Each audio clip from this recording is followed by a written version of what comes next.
बीकानेर के अंदर बहुत बहुत हार्दिक स्वागत व अभिनंदन है। मैं मुकेश कुमार एक बार फिर से आप सभी के लिए बहुत ही बेहतरीन वीडियो लेकर आया हूं। ठीक है, जैसे कि आप सभी को विदित है कि हमारे पास में रक्त का परिसंचरण तंत्र का टॉपिक चल रहा था और इस टॉपिक में हमने जैसे मान लीजिए कि बल, उसके बाद में हमने आरबीसी, अब जो हमारे पास में जो टॉपिक चल रहा है वो चल रहा है डब्ल्यूबीसी का।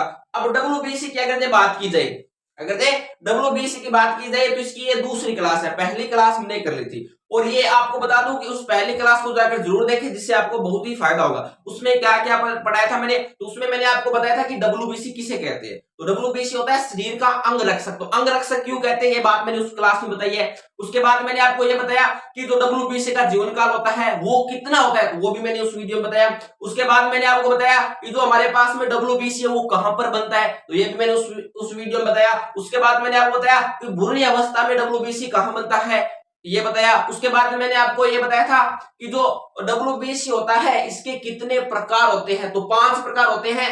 कौन कौन से होते हैं वो भी मैंने आपको बताए और किस प्रकार में कितने केंद्रक होते हैं। तो यहां तक हमने पिछले वीडियो में एकदम विस्तार से चर्चा करी है, तो उस वीडियो को जाकर जरूर देखें। अब हम लोग इस वीडियो में क्या करेंगे कि जहां कल छोड़ा था, यानी जिस वीडियो में कल हमने जहां पर छोड़ा था उसी हम लोग आगे का क्या करेंगे, काम करेंगे। अब अगर इसमें बात की जाए तो हमारे पास में मैंने सबसे पहले तो आपको ये ध्यान रखना है तो जो हमारे पास में डब्ल्यूबीसी होता है वो 5 प्रकार का होता है। कौन कौन सा आता है, बोसोफिल, इओसिनोफिल, न्यूट्रोफिल, मोनेसाइट, लिम्फोसाइट। तो ये मैंने आपको 5 प्रकार यहां पर लिखा दिए, ये हमारे पास में डब्ल्यूबीसी के प्रकार होते हैं। उसके बाद में अगर आगे की बात की जाए तो ये 5 प्रकार लिखा दिए। अब मैं आपको थोड़ा सा रिवाइज करा देता हूं जो मैंने कल पढ़ाया था। अब जो हमारे पास में बेसोफिल होता है इसके अंदर 2 या 3 केंद्रक होते हैं। ये मैं आपको क्यों बता रहा हूं, क्योंकि कई बार परीक्षा में पूछा जा चुका है कि बेसोफिल में कितने केंद्रक होते हैं, तो इसमें 2 या 3 केंद्रक होते हैं। उसके बाद में इओसिनोफिल में फिक्स 2 केंद्रक होते हैं, ये आपको ध्यान रखना है। ठीक है, ऊपर वाले में कितने होते हैं, बेसोफिल में तो कितने होते हैं, 2 या 3, और इसमें हमारे पास में इओसिनोफिल में हमारे पास में कितने होते हैं, 2 केंद्रक होते हैं। उसके बाद में न्यूट्रोफिल में कितने होते हैं, बहु केंद्रक होते हैं। कितने होते हैं, बहु केंद्रक होते हैं, ये आपको ध्यान रखना है। उसके बाद में हमारे पास में मोनोसाइट और लिम्फोसाइट में दोनों में हमारे पास में एक एक केंद्रक होता है। तो ये हम लोग कल की क्लास वाली बात में रिवाइज करा रहा हूं। उसके बाद में कई बार परीक्षा में पूछा गया है कि मानव शरीर की सबसे बड़ी रक्त कोशिका कौन सी होती है। मानव शरीर की सबसे बड़ी रक्त कोशिका, तो मानव शरीर की सबसे बड़ी रक्त कोशिका हमारे पास में होती है आरबीसी। तो मैं यहां पर लिख के बताऊंगा आपको कौन सी होती है। चलो मैं यहां पर लिख के बताता हूं, आरबीसी। मानव शरीर की सबसे बड़ी रक्त कोशिका, सबसे बड़ी रक्त कोशिका होती है डब्ल्यूबीसी। कौन सी होती है, डब्ल्यूबीसी, ये आपको ध्यान रखना है। डब्ल्यूबीसी के बाद में हमारे पास में कौन सी होती है, आरबीसी, और आरबीसी के बाद हमारे पास में कौन सी होती है, प्लेटलेट्स। कौन सी होती है, प्लेटलेट्स। ये भी आपको क्या रखना है, ध्यान रखना है। ठीक है ना, कि मानव शरीर की सबसे बड़ी लंबी रक्त कोशिका हमारे पास में कौन सी होती है, डब्ल्यूबीसी के बाद में आरबीसी और आरबीसी के बाद में प्लेटलेट्स। यानी मानव शरीर की सबसे बड़ी रक्त कोशिका तो होती है डब्ल्यूबीसी और मानव शरीर की सबसे छोटी रक्त कोशिका हमारे पास में कौन सी होती है, प्लेटलेट्स होती है। तो ये बात मैंने आपको बता दी। अब अगर आगे की बात की जाए तो मैं अब आपको यहां से समझाने की कोशिश करूंगा कि डब्ल्यूबीसी की अगर बात की जाए, सिर्फ और सिर्फ किसकी, डब्ल्यूबीसी की, यानी व्हाइट ब्लड सेल की अगर बात की जाए कि श्वेत रक्त कोशिका में जो हमारे पास में बेसोफिल होता है वो कितना होता है, बेसोफिल कितना होता है। तो आपको ध्यान रखना है कि बेसोफिल हमारे पास में 0 से 1% होता है। कितना होता है, 0 से 1% होता है। श्वेत रक्त कोशिका में जो बेसोफिल होता है वो हमारे पास में 0 से 1% होता है। उसके बाद में जो न्यूट्रोफिल होता है ये सबसे ज्यादा होता है, ये हमारे पास में 60 से 70% होता है। ये आपको ध्यान रखना है कि जो हमारे पास में व्हाइट ब्लड सेल है या जो डब्ल्यूबीसी है इसमें जो सबसे कम हमारे पास में होते हैं रक्त कोशिका वो कौन सी होती है, बेसोफिल होती है, और सबसे जो अधिक होती है वो हमारे पास में कौन सी होती है, वो हमारे पास में न्यूट्रोफिल होती है 60 से 70%। तो ये आपको ध्यान पड़ गया कि सबसे कम तो क्या होती है, बेसोफिल, और सबसे ज्यादा हमारे पास में जो क्या होती है वो होती है न्यूट्रोफिल, यानी 60 से 70%। अब परीक्षा में कई बार प्रश्न पूछा जा चुका है, कई बार, जो कि मैंने यहाँ पर 4 प्रश्न लिखे हैं और ये चारों के चारों मोस्ट है। ये चारों की चारों क्या है, मोस्ट है, तो मैं यहाँ पर मोस्ट भी लगा देता हूँ। ये चारों के चारों हमारे पास में मोस्ट इंपोर्टेंट सवाल है। पहला क्या है कि सबसे बड़ी रक्त कोशिका, सबसे बड़ी रक्त कोशिका हमारे पास में होती है WBC। कौन सी होती है? WBC। सबसे छोटी रक्त कोशिका हमारे पास में कौन सी होती है? प्लेटलेट्स होती है। ये आपको क्या रखना है, ध्यान रखना है कि प्लेटलेट्स मानव शरीर की सबसे छोटी कोशिका है और सबसे बड़ी हमारे पास में WBC है। अब ये क्या पूछ रहे हैं, सबसे बड़ी श्वेत रक्त कोशिका कौन सी है? वेरी गुड क्वेश्चन कि सबसे बड़ी श्वेत रक्त कोशिका हमारे पास में कौन सी होती है? तो मैंने यहां पर लिखा है, इसका उत्तर है कि जो मोनोसाइट है वो हमारे पास में सबसे बड़ी श्वेत रक्त कोशिका होती है। कौन सी होती है?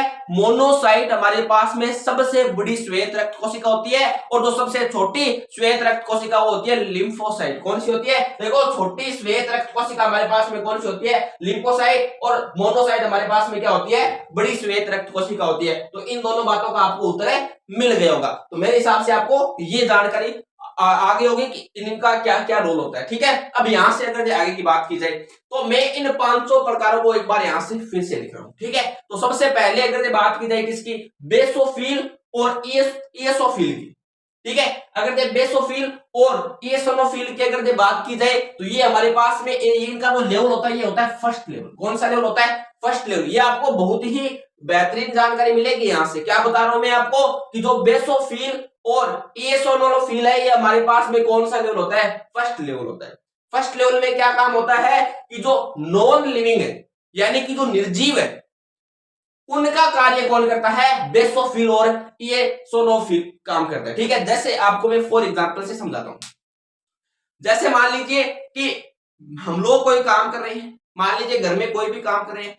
निर्जीव का मतलब होता है कि जो, जैसे मान लीजिए आपने देखा होगा कि जो खंक वगैरह वगैरह जो हमारे नासिका के अंदर चला जाता है तो उसको हम लोग क्या बोलते हैं? निर्जीव बोलते हैं। क्या बोलते हैं? निर्जीव। तो उनसे जो लड़ने का काम करता है वो हमारे पास में कौन करता है? बेसोफिल और इयोसिनोफिल हमारे पास में काम करते हैं। तो यहां तक मेरे हिसाब से आपको पूरी बात समझ में आई। अब अगर आगे बात की जाए जो न्यूट्रोफिल होता है, कौन होता है? न्यूट्रोफिल। ये हमारे पास में सेकंड लेवल होता है। कौन सा लेवल होता है? Second level. इस लेवल में हम लोग क्या करते हैं? सजीव का कार्य करते हैं। ये क्या करता है? सजीव का कार्य करता है, लिविंग का कार्य करता है।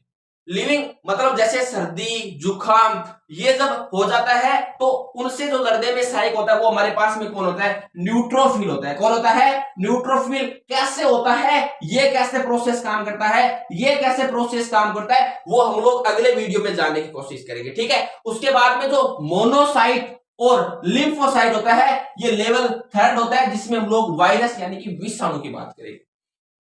तो एक बार मैं आपको थोड़ा सा फिर से बताता हूं, इन तीनों के बारे में बताता हूं कि जो हमारे पास में बेसोफिल और इयोसिनोफिल हमारे पास में होता है, ये क्या होता है? निर्जीव। यानी कि जो निर्जीव चीजें होती है उनसे हमें बचाने का कार्य करता है।